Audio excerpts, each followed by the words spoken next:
Bem-vindos ao Grupo Marcos, estamos no Nova Geração 206, o sonho dos profetas, o sonho salvador. Continuamos na questão 402, na terceira parte do que a gente está trabalhando sobre os sonhos proféticos, estudando o caso famoso e belo de José do Egito. Se você não ouviu os programas anteriores, eu sugiro que você escute o 204 e o 205, porque agora estamos na continuação desses dois programas. Bem, em meu sonho, vi diante de mim uma videira com 3 ramos.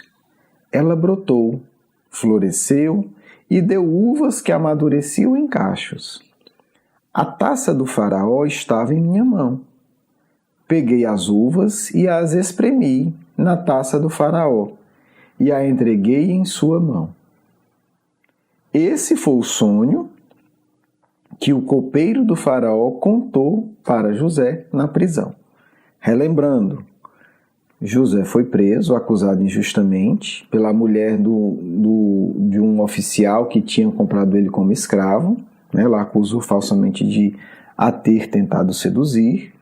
Na prisão, ele encontrou, depois de um certo tempo, com 2 pessoas que trabalhavam diretamente com o faraó. E por conta de uma suspeita, estavam ali presos, enquanto eram feitas as investigações. Um dia, lá na prisão, eles chegaram para José e falaram dos seus sonhos. Esse foi o primeiro sonho, o do copeiro. Era um copeiro e um padeiro. E ele contou esse sonho sem saber o que é que significava. Ele viu uma videira, um pé de uva, que tinha 3 ramos. Três raminhos numa planta. E brotou uvas, era um pé de uva, e ficaram os cachos, que amadureceram. Ele via depois a taça do faraó, ele nota que a taça do faraó estava na mão dele, do copeiro. Ele pega as uvas que estão nesses cachos, que amadureceram, espreme as uvas, Obviamente cai o suco, e aquele suco da uva ele serve o faraó. O que é que isso significa? O sujeito está preso, suspeito de um crime grave, e tem esse sonho. José disse-lhe, essa é a interpretação, Lembrando o programa anterior, da postura mental e emocional de José em relação à interpretação dos sonhos. Lá vai a interpretação. Os 3 ramos são 3 dias. Dentro de 3 dias, o faraó vai exaltá-lo e restaurá-lo à sua posição. E você servirá a taça na mão dele, como costumava fazer quando era o seu copeiro, A tradução copeiro aqui é um auxiliar direto, um mordomo, alguma coisa do tipo. Quando tudo estiver... Aí José fez a interpretação. Aí José disse, quando tudo estiver indo bem com você, lembre-se de mim. José está dizendo, a sua situação vai ficar ótima. Não se preocupe, você está preso daqui a pouco, daqui a 3 dias o faraó vai lhe chamar e você vai voltar para onde estava. E quando estiver tudo bem, você, por favor, lembre-se de mim e seja bondoso comigo. Fale de mim ao faraó e tire-me dessa prisão, pois fui trazido à força da terra dos hebreus. E também aqui nada fiz para merecer ser jogado nesse calabouço. José interpreta e diz, olha, agora seja também generoso comigo, seja bom comigo. Me trouxeram para cá à força. Eu não quis vir para cá. Cheguei aqui, fui acusado injustamente e me colocaram na prisão, como quem diz, meu amigo, já sofri bastante também, Então, por favor, conte a minha situação para o faraó. Aí, ouvindo isso, o sujeito estava do lado, que era o padeiro, disse, opa, agora é minha vez, espera aí. E José, não vai embora não, vamos lá. É porque não tinha, porque estava preso. Ele disse, eu também tive um sonho. Sobre a minha cabeça havia 3 cestas de pão branco. Na cesta de cima havia todo tipo de pão e doces que o faraó gosta. mas as aves vinham comer a cesta que eu trazia na cabeça. O sujeito também não entendeu nada, como provavelmente você também não entendeu nada, mas disse, bem, se o outro foi a uva e tal foi bom, esse também parece que é bom, né? Pão, tá na cabeça. José diz, essa é a interpretação. As 3 cestas são 3 dias. Dentro de 3 dias, o faraó vai decapitá-lo e pendurá-lo numa árvore, e as árvores comerão sua carne. Aham. Rapaz, não sei se era melhor ter ficado calado. Olha, eu não vou entrar na técnica da interpretação aqui do José, que tem algumas coisas que dá pra gente ver. Vai ficar para outra situação, tá certo? Mas é bem interessante. Resultado. 3 dias depois era aniversário do faraó e ele fez um banquete, né, para os conselheiros, para as pessoas mais ligadas. Na presença deles, ele apresentou o chefe do copeiro e o chefe dos padeiros, os 2. Restaurou primeiro a posição de chefe dos copeiros, de modo que ele voltou a ser aquele que servia a taça do faraó. Mas ao chefe dos padeiros mandou enforcar, como José havia feito em sua interpretação. Isso aqui tudo está na Bíblia, gente, Gênesis. Porém, o chefe dos copeiros não se lembrou de José, ao contrário, esqueceu-se dele. Muito comum no nosso dia a dia. O sujeito deve ter dito, já escapei, vou falar desse José, vai que eu me complico. E ficou por isso mesmo. A vida continua, José na prisão, sem mágoa. Terceira traição, né, do José. Terceira traição. Terceira. Traído pelos irmãos, traído pela mulher, né, da pessoa que ele servia como pessoa honesta e fiel. Agora, traído por um companheiro de prisão. Quer dizer, o cara se libertou e não teve, né, menor generosidade. Pelo menos vamos investigar. Vamos tentar, vamos pedir. Deixa eu pedir para o faraó, não sei bem e tal, parece uma pessoa boa, né? Mas ele me ajudou. Vamos fazer o seguinte, pega ele e joga ele lá para o povo hebreu, se livra dele. Pronto. Tinha resolvido a situação do José e diz, José, eu vou lhe soltar, mas eu não quero você aqui para não gerar confusão para mim. Você me dá a sua palavra que você vai voltar para o seu povo e não aparece mais aqui. José teria adorado, obviamente. Né? Tinha ninguém, ele está só, gente. O cara está numa prisão sozinho, traído. Então, terceira traição vivida pelo José.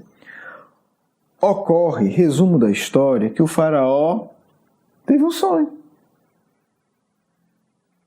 Mandou chamar todos os magos do Egito.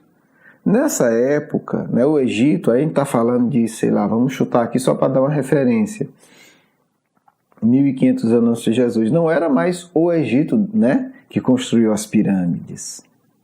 Aquele Egito que construiu as pirâmides está falando de 15 mil anos atrás, 20 mil anos atrás. Ali era o povo que sabia das coisas. Esses sabiam alguma coisa, né? Mas estava longe de ser. O fato é que o faraó mandou chamar os magos, os sacerdotes, todo mundo, e ninguém entendia o sonho dele. Nessa, o chefe dos copeiros disse, olha, tem um sujeito lá na prisão que está preso faz tempo que ele acertou. Pelo menos no meu e no outro ele acertou. Se o senhor quiser. O faraó já preocupado, desesperado, manda chamar o José. E aí o José foi trazido rapidamente, né? E é interessante que a Bíblia fala, né, que ele até foi se barbear, trocar de roupa e tal, né? Porque ele devia estar só o trapo, né? Só o bagaço. E se apresentou para o faraó. E o faraó disse a José, tive um sonho que ninguém consegue interpretar. Mas ouvi falar de você. Ao ouvir o sonho, de você que ao ouvir um sonho é capaz de interpretá-lo. José respondeu, isso não depende de mim. Interessante, José continua o mesmo, lúcido, equilibrado. Porque outro, né, na situação dele, desespero, rapaz, eu vou contar qualquer coisa e vou fazer aqui qualquer plano aqui que... o José é muito honesto. Não, seu faraó, não depende de mim.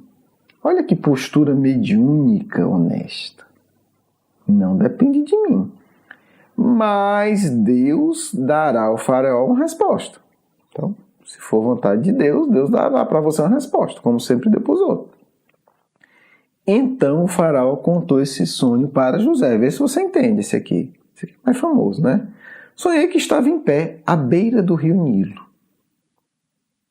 Quando saíram do rio 7 vacas. As vaquinhas saindo do rio, gente. Olha que legal. Belas e gordas.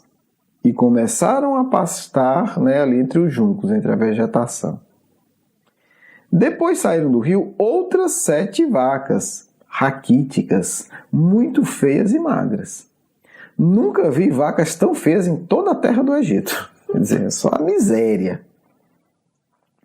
As vacas magras e feias comeram as vacas gordas que tinham aparecido. Olha como é que legal o sonho, né? Quer dizer, sai vaca do rio bonita, depois sai 7 vacas feias, as vacas feias comem as vacas gordas. Mas mesmo depois de tê-las comido, as vacas magras pareciam que não tinham comido nada, pois continuavam tão magras e tão feias como antes. Então eu acordei. Dá conta disso, sem ser José.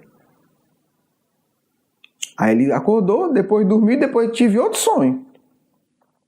Vi 7 espigas, né, de cereal, de milho provavelmente, ou de trigo, cheias e boas, que cresciam no mesmo pé.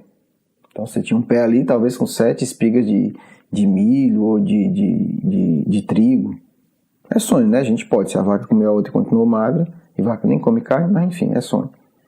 Depois delas brotaram outras 7, murchas e mirradas, ressequidas pelo vento leste. As espigas magras engoliram as 7 espigas boas. Contei isso aos magos, mas ninguém foi capaz de explicá-lo. José, que depois de 3 traições terríveis e dolorosas, permaneceu sem ódio no coração.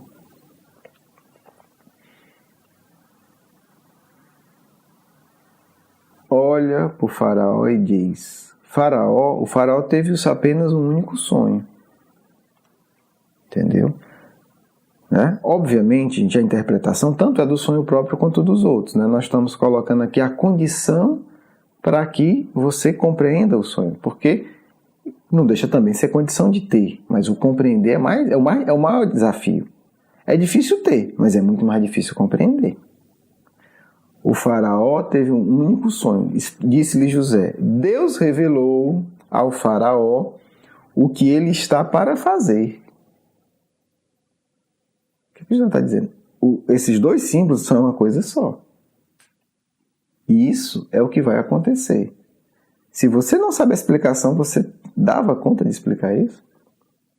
Porque a interpretação é uma coisa muito interessante. É muito difícil, mas depois que faz ela fica óbvia. Explica José. As 7 vacas boas são 7 anos. E as 7 espigas boas são também 7 anos. São símbolos. Trata-se de um único sonho.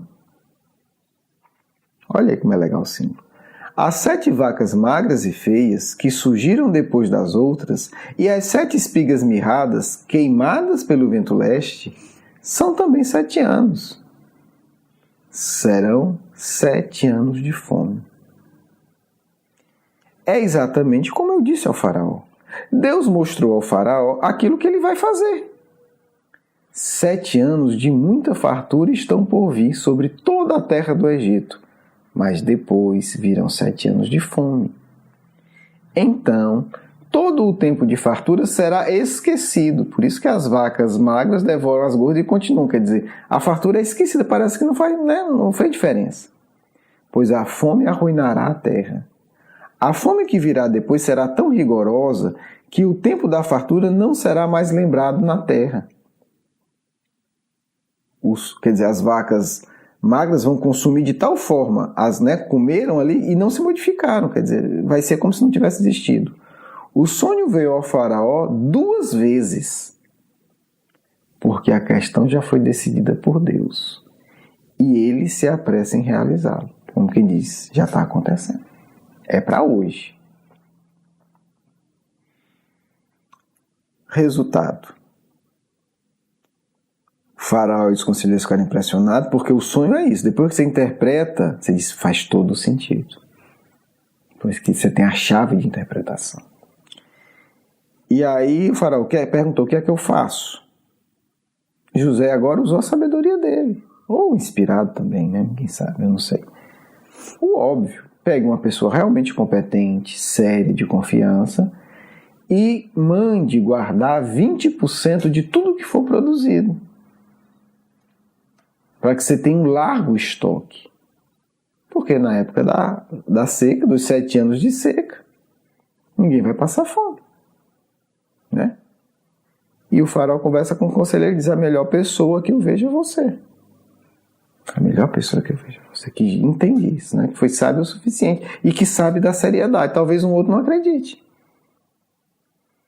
Então José se torna a figura mais importante do Egito depois do faraó.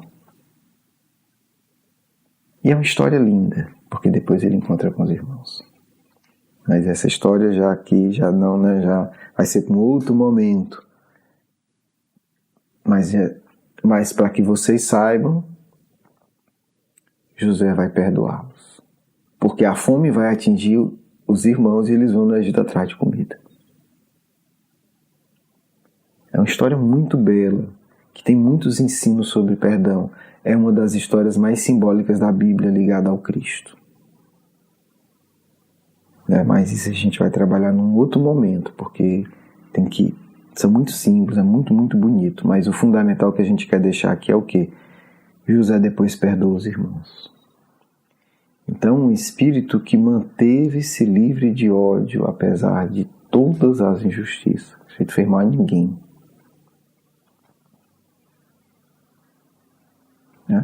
Ele podia ter dito, não, esse povo aqui que só me trouxe miséria, eu quero é que morra tudo de fome. Não sei não. Não tem nada a ver com isso.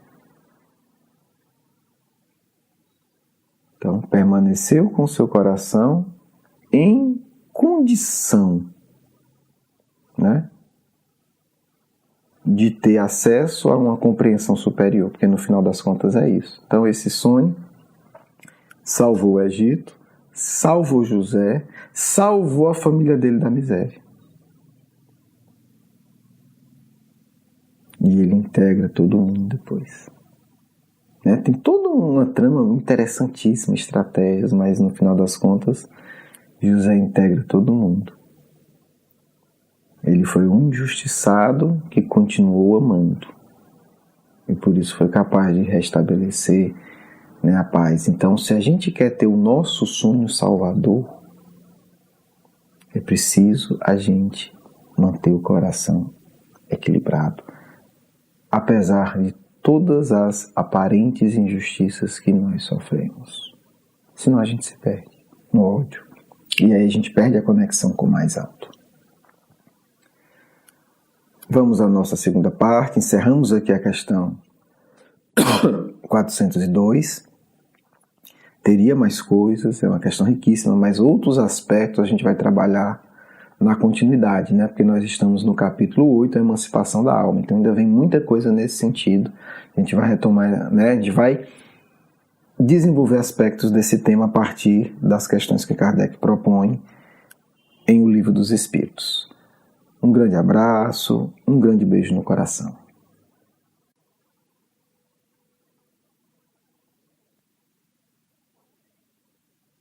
Que Jesus esteja conosco, hoje e sempre.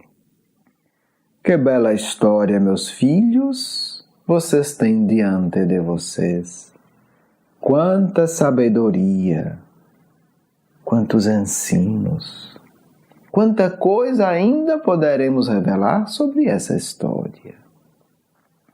Mas é preciso, como ensina o personagem José, que vocês aprendam a educar o coração. As revelações de Deus só podem ser compreendidas quando o coração é mantido em paz. Muitos pensam que uma correria excessiva, fazer e fazer e fazer, é agradável a Deus. Não é, meus filhos. Porque não pode ser agradável a Deus algo que distancie dele o coração dos filhos. Sim, precisamos fazer muito, mas precisamos fazer muito com muita paz no coração. Não se justifica do ponto de vista do amor divino nós nos distanciarmos de Deus alegando muitas tarefas. E para que façamos muitas tarefas com Deus, o coração precisa permanecer em paz. Vemos estudantes dizerem: estou estudando muito, por isso estou tão nervoso. Mas se você estiver perto de Deus, você não aprenderá melhor, meu filho? Estou aqui com muito ódio, porque fui traída, abandonada. Mas, minha filha, se você se distanciar de Deus, a solidão não será mais cruel? Vamos pensar um pouco. Qualquer que seja a situação, se ficamos longe de Deus, tudo tende a piorar. José estava no calabouço, é um símbolo, meus filhos, porque todos nós, ao passarmos pela terra, vamos para um calabouço. Vamos para um momento em que tudo está escuro ao nosso redor, que a solidão é imensa, que nos sentimos totalmente desamparados, que não conseguimos ver como sairemos daquela situação. Eu vivi isso tantas vezes, filhos, onde você pensa e sente e diz: não tem saída. Não vejo como sair disso, não vejo como sair desse poço escuro. Vejam que José foi jogado primeiro no poço pelos irmãos. Segundo o texto da Gênesis, depois estava no calabouço. Porque, filhos, toda vez que somos traídos é assim que nos sentimos. Num poço escuro, num calabouço sombrio. Vocês certamente passarão por esse tipo de experiência, num momento ou no outro. Lembre-se que se o coração de vocês estiver em paz, vocês sempre terão acesso à sabedoria divina. Esse é o ensino que eu gostaria humildemente de destacar dessa história maravilhosa, filhos. Não importa se você foi traído, não importa se você está no fundo de um calabouço sórdido, não importa se aparentemente não tem solução. Se seu coração estiver com Deus, você terá a solução. No momento certo, você será elevado. No momento certo, a solidão vira convívio maravilhoso. A miséria vira abundância. A escassez vira fartura. A inanição vira trabalho. Portanto, filhos, guardem isso. Só há uma saída dos calabouços da vida. E essa saída se chama entender a vontade de Deus. E para entender a vontade de Deus, é indispensável manter o coração elevado, livre de rancor, livre de inveja, livre de mágoa, livre de ódio. Então, nos vossos calabouços existenciais, saibam que tudo deve ser feito para permanecer a ligação com o Pai, porque Ele, de forma inesperada, e no momento adequado, é certo, vos tirará desta situação tenebrosa e vos colocará num lugar maravilhoso. Esta é uma lição que carrego ainda hoje em meu coração. E com muita alegria e com muita emoção, eu dou para o coração de cada um de vocês que queiram recebê-la, porque ela me salvou muitas vezes. Ela me foi o auxílio para suportar tantas dores. Que José possa inspirar vocês a nunca esquecerem que no pior momento da vida é quando Deus vos libertará. Paz a todos do amigo espiritual de sempre. Quero agradecer o seu carinho, a sua atenção e para conhecer mais do nosso curso Educação Espírita, um convite à juventude, do nosso programa Nova Geração e os nossos livros, por favor visite o nosso blog grupomarcos.com.br. Você é muito bem-vindo. Um grande abraço.